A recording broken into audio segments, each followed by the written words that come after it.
Assalamualaikum warahmatullahi wabarakatuh. Perkenalkan, nama saya Trisnawati dengan NIM 6120 123 0485, kelas RA12, Prodi Manajemen, semester 4. Video ini dibuat untuk memenuhi syarat ujian tengah semester mata kuliah Manajemen Lintas Budaya dengan dosen pengampu Insinyur Riki Gana Suyatna, STMM.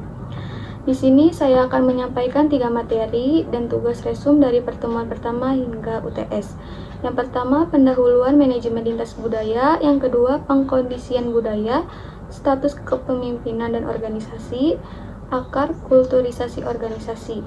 Yang ketiga, budaya penting di dunia, bisnis internasional lintas budaya, dan negosiasi bisnis internasional. Nama saya Trisnawati, biasa dipanggil Tris. Saya kuliah di Universitas Primagraha, dan di semester 4 ini saya ada mata kuliah manajemen lintas budaya.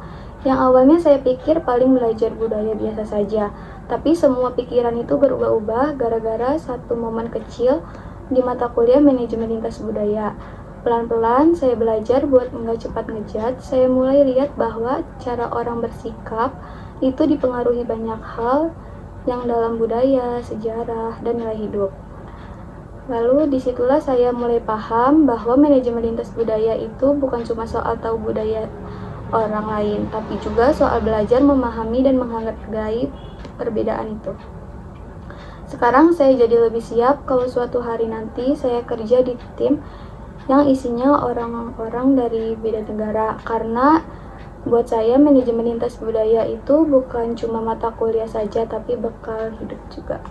Selanjutnya saya akan menyampaikan materi dan tugas resum saat pertemuan offline. Apa sih manajemen lintas budaya? Manajemen lintas budaya adalah praktik manajemen yang mempertimbangkan perbedaan budaya dalam tenaga kerja. Manajemen lintas budaya penting dalam organisasi internasional yang terdiri dari berbagai budaya. Nah, manajemen itu kuncinya ada 2, yaitu yang pertama PDCA atau POAC, P-nya plan, D-nya do, C-nya check, A-nya H. Yang kedua, goals atau tujuan. Jadi manajemen itu PDCA untuk mencapai goals. Nah, ada 3 good thing. Yang pertama, good looking. Yang kedua, good communication. Yang ketiga, good attitude dibagi menjadi 2. Yang pertama, hard skill 20%. Yang kedua, soft skill 80%. Nah, selanjutnya ada senjata utama memasuki dunia kerja. Ada SKA. S-nya skill, K-nya knowledge, A-nya attitude. Untuk branding ada 2, yaitu personal dan profesional. Selanjutnya masuk ke materi dan tugas resum. Pendahuluan manajemen lintas budaya. Budaya dan kebudayaan. Budaya atau kultur berasal dari bahasa Latin color yang berarti mengajarkan tanah, mengolah, memelihara ladang. Pengertian ini kemudian meluas ke hal-hal rohani dan cara hidup atau way of life yang memancarkan identitas suatu bangsa. Lalu ada apa sih manajemen lintas budaya? Yang pertama, studi tentang bagaimana budaya mempengaruhi perilaku dan interaksi dalam organisasi, serta bagaimana manajer dapat efektif mengelola tim dan proyek yang melibatkan orang-orang dari berbagai latar belakang budaya. Yang kedua, dalam dunia yang semakin terglobalisasi, pemahaman lintas budaya menjadi sangat penting bagi keberhasilan bisnis dan organisasi. Perusahaan yang mampu memahami dan mengelola perbedaan budaya akan lebih siap bersaing di pasar global. Dan yang ketiga, tantangan utama dalam manajemen lintas budaya adalah memahami dan mengatasi perbedaan budaya seperti gaya komunikasi, nilai-nilai, dan norma sosial. Lalu selanjutnya ada 6 unsur manajemen. Yang pertama man, kedua material, yang ketiga business, yang keempat metode, yang kelima money, keenam market. Nah, ada keterkaitan. Yang pertama organisasi, yang kedua manajemen, dan yang ketiga manajer. Budaya organisasi ada 4, yaitu yang pertama budaya klan, yang kedua budaya birokratik, yang ketiga budaya adaptabilitas, dan yang keempat budaya achievement. Nah, selanjutnya, mengapa kita mempelajari manajemen lintas budaya? Sangat penting mempelajari manajemen lintas budaya karena dalam dunia kerja saat ini kita sering berinteraksi atau bekerja sama dengan orang lain dari berbagai negara dan budaya. Setiap budaya punya cara berbeda dalam berkomunikasi, mengambil keputusan, menyelesaikan masalah, bahkan dalam memimpin dan bekerja. Kalau kita tidak memahami perbedaan itu, bisa terjadi kesalahpahaman atau konflik dalam tim. Dengan belajar manajemen lintas budaya, kita jadi tahu cara yang tepat untuk berkomunikasi, bekerja sama, dan menghargai pandangan orang lain. Materi pengkondisian budaya. Pengkondisian budaya atau cultural conditioning adalah proses di mana seseorang belajar dan menginternalisasikan nilai, norma, perilaku, dan keyakinan budaya tertentu melalui interaksi dengan lingkungan budaya mereka. Proses ini terjadi sejak kecil melalui pendidikan, keluarga, masyarakat, dan media memengaruhi cara seseorang berpikir, berperilaku, dan berinteraksi dengan dunia. Contoh pengkondisian budaya adalah belajar nilai-nilai seperti kerukunan, gotong royong, dan menghormati orang tua yang merupakan nilai-nilai penting dalam budaya organisasi. Selanjutnya, status kepemimpinan dan organisasi. Kepemimpinan yang efektif dan organisasi yang mendukung keberagaman budaya adalah kunci keberhasilan manajemen lintas budaya.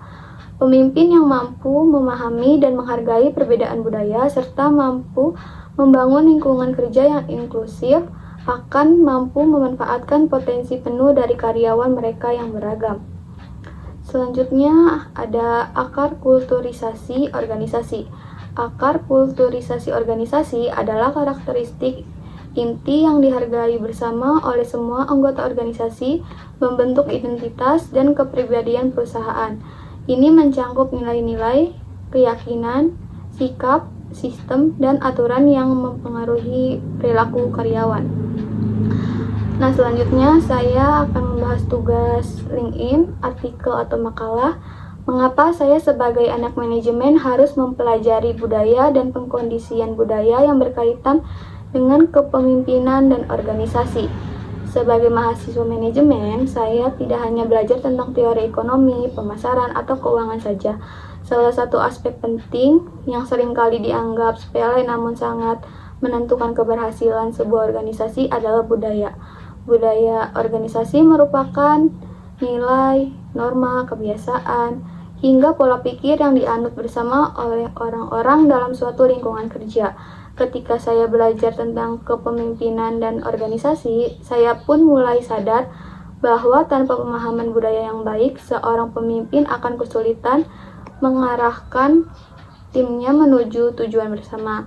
Oleh karena itu, saya sebagai mahasiswa manajemen untuk memahami budaya dan bagaimana mengkondisikannya dalam organisasi. Selanjutnya materi dan tugas resum, budaya penting di dunia, bisnis internasional lintas budaya, negosiasi bisnis internasional, beberapa budaya penting di dunia, Amerika Serikat, melting pot, berbagai variasi budaya yang berbeda berkontribusi dalam menyumbangkan rasa mereka sendiri yang berbeda untuk satu budaya.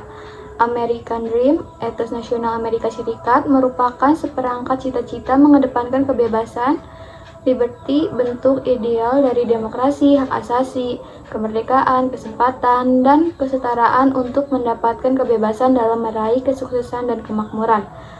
Selanjutnya, bisnis internasional lintas budaya. Bisnis internasional lintas budaya, praktik menjalankan bisnis di seluruh dunia, mempertimbangkan perbedaan budaya, bahasa, dan nilai-nilai yang ada di berbagai negara. Pemahaman lintas budaya sangat penting untuk kesuksesan bisnis internasional karena dapat membantu perusahaan menghindari kesalahpahaman, membangun hubungan yang kuat, dan meningkatkan daya saing di pasar global. Lalu ada strategi bisnis internasional budaya. Yang pertama, menghindari stereotip. Yang kedua, mengikuti pedoman etika. Dan yang ketiga, membuka komunikasi. Selanjutnya, tujuan negosiasi bisnis internasional. Yang pertama, mencapai kesepakatan. Yang kedua, membangun hubungan. Dan yang ketiga, menghadapi tantangan lintas budaya. Untuk contoh penerapan bisnis internasional lintas budaya, yang pertama, perusahaan multinasional. Perusahaan multinasional seperti Nestle, Unilever, dan Coca-Cola memiliki operasi di berbagai negara dan harus mempertimbangkan perbedaan budaya dalam strategi pemasaran dan produk mereka. Yang kedua, bisnis digital. Bisnis digital seperti Google, Amazon, dan Facebook juga menghadapi tantangan lintas budaya dalam menjangkau pasar global dan memastikan bahwa produk dan layanan mereka sesuai dengan kebutuhan dan preferensi budaya di setiap negara. Selanjutnya ada negosiasi bisnis internasional lintas budaya. Negosiasi bisnis lintas budaya adalah proses yang dinamis dan kompleks yang melibatkan pertukaran gagasan, informasi, dan tawaran antara bisnis yang berasal dari berbagai budaya untuk mencapai kesepakatan. Tips sukses dalam negosiasi bisnis internasional ada 6, yaitu yang pertama, perhatikan etika bisnis. Yang kedua, fokus pada win-win solution. Yang ketiga, tunjukkan percaya diri dan keterbukaan. Keempat, mendengarkan dengan saksama. Kelima, fleksibel dan bersedia berkompromi. Dan yang keenam, persiapkan dokumen yang diperlukan. Itu saja yang dapat saya sampaikan, semoga bermanfaat. Mohon maaf bila ada kekurangan. Sekian dan terima kasih. Wassalamualaikum warahmatullahi wabarakatuh.